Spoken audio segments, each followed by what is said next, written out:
यात्रा में भगवत प्राप्ति किस प्रकार से परमात्मा को प्राप्त करूं महाराज? जब हम जीवन भर धर्म से चलते हैं और भगवान का नाम जप करते हैं तो अंतिम समय हमारी हिम्मत नहीं होती कि हम भगवान का नाम स्मरण कर लें, क्योंकि बड़ा दुख का समय होता है।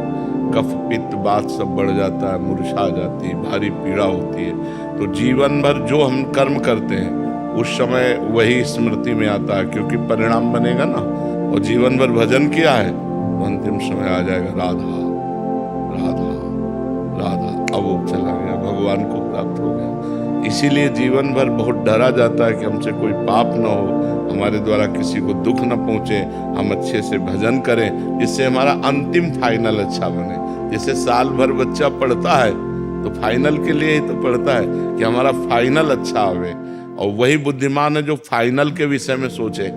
आजकल फाइनल के विषय में नहीं सोचते, आजकल वर्तमान के विषय में सोचते हैं। फाइनल पर नहीं सोचते, परिणाम को नहीं सोचते। बुद्धिमान पुरुष वो है जो परिणाम को सोचे, कल को सोचे कि आज हम ऐसा कर रहे हैं तो कल हमारा कैसा होगा।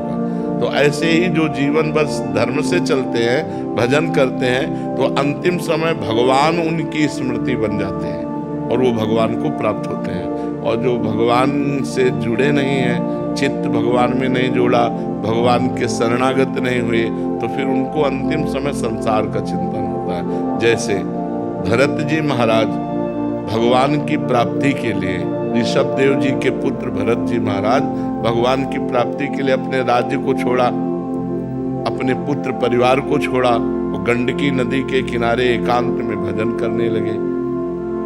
एक दिन एक हिरनी गर्भवती थी, वो जल पीने के लिए आई, सिंह ने दहाड़ मारी, वो उसने छलांग लगाई तो गर्भ परिपक्व हो चुका था, तो वो योनि के द्वार से जलधारा में गिर गया। वो दौड़कर उस बच्चे को उठाए, अब उससे इतना प्यार कर लिया बच्चे से कि बस बच्चा ही चिंतन में आने लगा। तो अंतिम समय जब प्राण त्याग रहे थे तो हिरण का चिंतन हो गया, अगला जन्म हिरण बन गए। फिर उनको सावधानी हुई हिरण के शरीर में, और फिर भजन किया तो जड़ भरत जी के रूप में ब्रह्मबोध संपन्न महापुरुष के रूप में जन्मे।